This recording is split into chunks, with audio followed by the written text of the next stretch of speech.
করি।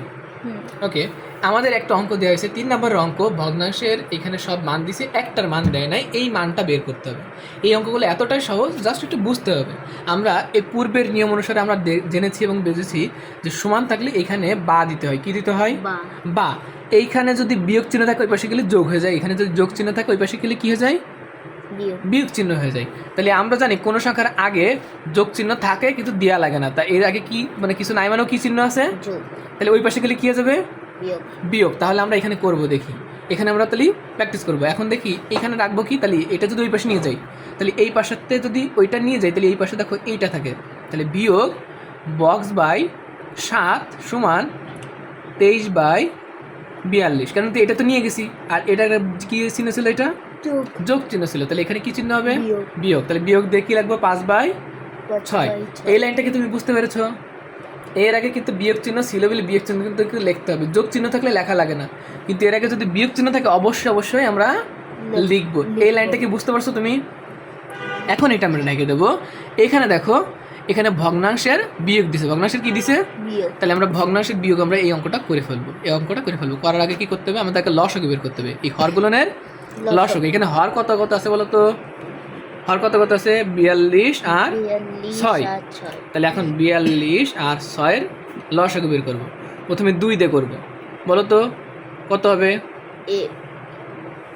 21 দুগুণী 42 আর 3 দুগুণী 6 পেরে গেছি, দেখছো? তারপরের বার করবো, আবার করা যাচ্ছে।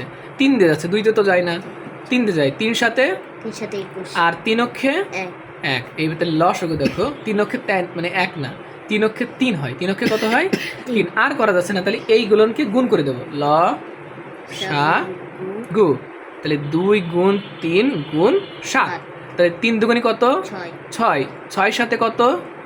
6 সাথে 42। এই যে 42 লিখছি, তাহলে লসাগু কত বেশি বলো তো বাবা? 42। তাহলে এইখানে আমরা সমান দেবো, এইখানে 42 লিখবো। এই লাইনটা কি তুমি বুঝতে পারছো? এবার যেটা মান পাইছি এইটা ভাগ এই উপরের হর, তাই না?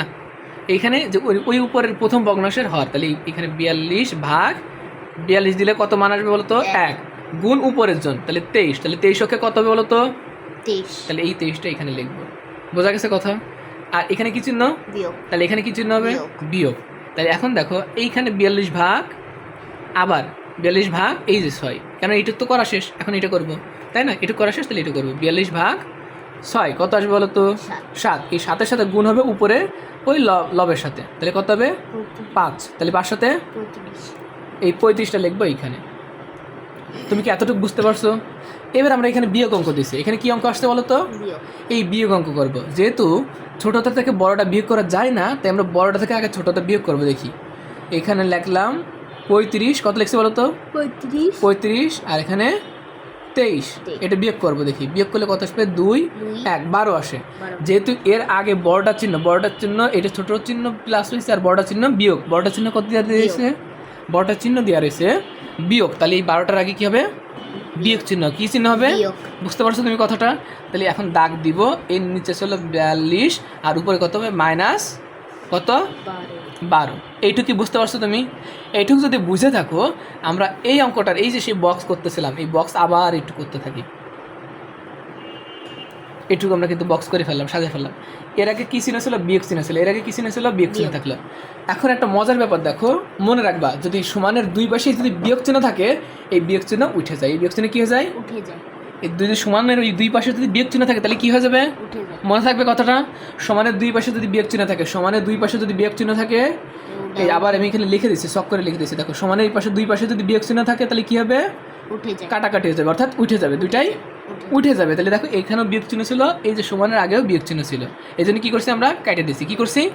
তাহলে কেটে দিছি। আর এর আগে কি চিহ্ন হবে? বা চিহ্ন হবে, এই যে বা হবে। বোঝা গেছে কেন? এই সমান থাকার কারণে। আবার দেখো বা দিলাম, এখানে বক্স ছিল, এখানে 7 ছিল, তাই না? এখন দেখো এখানে কত ছিল বলো তো? কাটে দিছি, কাটা দিলে তো শুধু 12 থাকে, 12/42। আমরা এখন দেখো ওই কাটাকাটি করা, এই যে মানে বিয়োগ কেটে দেওয়ার পরে দেখো শুধু এটা লিখছি না? এটা এই 7টা কী আকার আছে এখানে বাবা?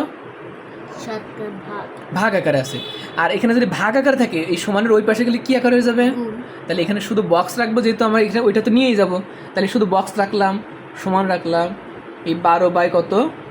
42। 12 বাই কত? 42। এই গুণ এই কত হবে এখানে বলো তো 7 কত হবে 7 এরপরে দেখো আবার বা দিব এখানে বক্স রাখলাম এই সমান আবার কাটাকাটি করব দেখি এই 6 সাথে এই এখানে 6 এই যে 42 আর 7 কাটাকাটি করলে কত হবে বলো তো উপরে তো 12 রয়েছেই এখানে 6 সাথে 7-এর সাথে কত গুণ করলে 42 হয় হ্যাঁ 6 গুণ করলে তাহলে নিচে 6 লিখছি কেন 6 সাথেই তো 42 তাহলে 6-এর সাথে এই 7 গুণ করলে তাহলে এখানে বড়টা চিহ্ন কিন্তু বড়টা কিন্তু 42 যে কারণে নিচে 6 লিখছি এটা 42 নিচে তাই আমরা নিচে 6 লিখছি 6 সাথে 42 এটা কাটাকাটি করলে 6 থাকে নিচে কত থাকে 6 কেননা এই 7টা আসলে উপরে ছিল 7টা কত ছিল উপরে আর যেহেতু নিচে 42 এইখানে 42 ছিল নিচে যে কারণে 6 সাথে 42 কাটাকাটি করলে তাই নিচে 6 রাখছি কথা বুঝতে পারছো এরপরে দেখো এই 12-এর 6 দিয়ে ভাগ দিলে কত হয় 2 আসে তাহলে বক্স অতএব বক্স এই দেখো 2 এটাই ছিল অ্যান্সার এটা কঠিন কিচ্ছু না এখন তুমি লিখতে পারো নিম্নে সমাধান বা নিম্নে মান 2 এটুকু লিখতে পারো অথবা এটুকু লিখে শেষ করতে পারো এইটা একদম সহজ একটা অঙ্ক ছোটোখাটোভাবে বুঝলাম বিকল্প পদ্ধতি সাধারণ ভগ্নাংশের অঙ্ক সাধারণ ভগ্নাংশের অঙ্ক তুমি কি এটা বুঝতে পারছো ডিটেলসে বুঝতে পারছো ওকে দ্যাটস ইট